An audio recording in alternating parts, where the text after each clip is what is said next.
यही वो लम्हा था जिसने अब्बासी तहरीक को जान दे दी। अबू हाशिम के तमाम हमराज और मतक लोग चुपके मोहम्मद बिन अली के हाथ पर बैत करने लगे।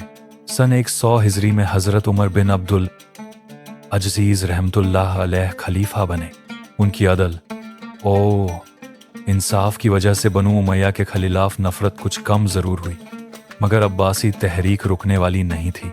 मोहम्मद बिन अली ने अपने कारिंदे इराक, खुरासान, हिजाज, यमन और मिस्र भेज दिए। खुद उन्होंने हमीमा में सुकून इख्तियार कर लिया।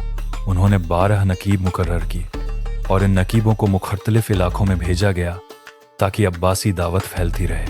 सन 102 हिजरी में अबू मोहम्मद सादिक खुरासानी कुछ लोगों को लेकर मोहम्मद बिन अली के पास पहुंचा। इन्हीं दिनों मोहम्मद बिन अली अपने 15 साल के बेटे को लेकर बाहर आए और कहा, यही तुम्हारा सरदार होगा। यह लड़का था अब्दुल्ला, जो आगे चलकर सफ़ाह के नाम से पहला अब्बासी खलीफा बना। अब खुरासान अब्बासी तहरीक का सबसे बड़ा मरकज बन चुका था, लेकिन बनु उमैया भी गाफिल नहीं थे। उस वक़्त खुरासान का हाकिम असद करसरी था। उसे अब्बासी कारिंदों की खबर मिल गई। उसने अबू मोहम्मद सादिक और उसके साथियों को गिरफ्तार करके कत्ल करवा दिया। सिर्फ एक शख्स बच पाया, अम्मार भागकर बकी बिन महान तक पहुंचा और सारी कैफियत बयान की। बकी ने यह हाल मोहम्मद बिन अली को लिख भेजा। जवाब आया, अल्लाह का शुक्र है, दावत कामयाब रही।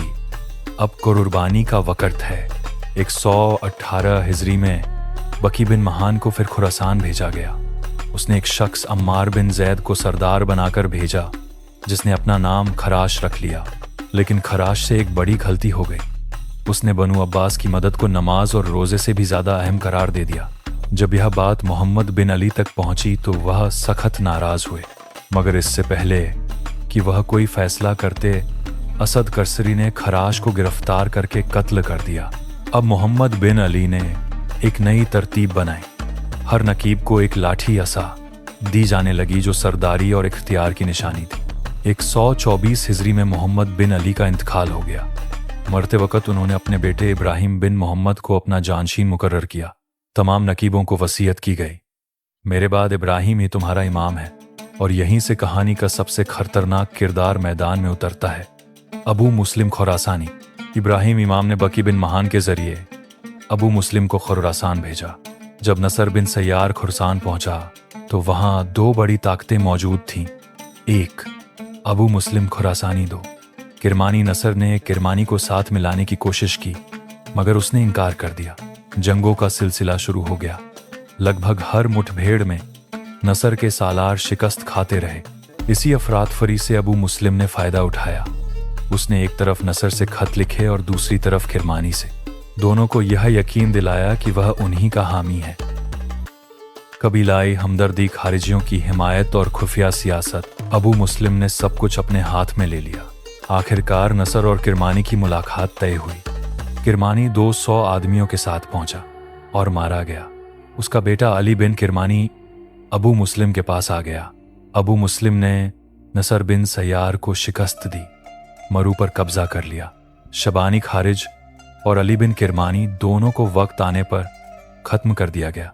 131 हिजरी में नसर बिन सैयार बीमार होकर मर गया। अदी बिन उमैर ने कहा, इस तरह खुरासान पर अबू मुस्लिम खुरासानी का मुकम्मल कब्जा हो गया। वह बिला शरीक हाकिम बन बैठा। इतना कहकर अदी बिन उमैर रुका। सराय में खामोशी छा गई। किसी ने पूछा, इब्ने उमैर, आखिर अबू मुस्लिम इतनी तेजी से कैसे उभरा? अदी बिन उमैर मुस्कुराया, अगर चाहो तो इसकी पूरी दास्तान मैं अगली कलिस्त में सुनाऊं। अब्बासिया तहरीक अपने नाजुक लेकिन फैसला कून दौर में दाखिल हो चुकी थी। इमाम इब्राहिम ने हालात की संगीनता को भांपते हुए अबू मुस्लिम खुरासानी को इराकर और खुरासान के तमाम दाइयों का सरदार मुकर्रर कर दिया। यह सिर्फ एक तैनाती नहीं थी, बल्कि आने वाले इनकिलाब की बुनियाद थी। तमाम दाइयों को हुक्म दिया गया कि वे अबू मुस्लिम की मातहत काम करेंगे और उसके हर फैसले को बेहिचक मानेंगे। इमाम इब्राहिम और अबू मुस्लिम के दरमियान खत किताबत का एक मजबूत सिलसिला कायम हो चुका था। इब्राहिम अपनी हर मंशा, हर सियासी चाल और हर आने वाले कदम से अबू मुस्लिम को बाखबर रखते थे। इससे सबसे बड़ा फ़ायदा यह हुआ कि इब्राहिम को हर इलाके और हर शख्स से अलग अलग खत लिखने की ज़रूरत नहीं रही। खुरासान की तमाम खबरें और अंदरूनी हालात अब सीधे अबू मुस्लिम के ज़रिए इब्राहिम तक पहुंच जाते थे।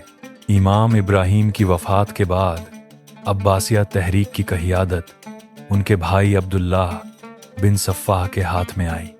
अब्दुल्लाह अपने भाई की तरह ही गहरी सूझ बूझ, दूरंदेशी और सियासी समझ रखने वाला इंसान था।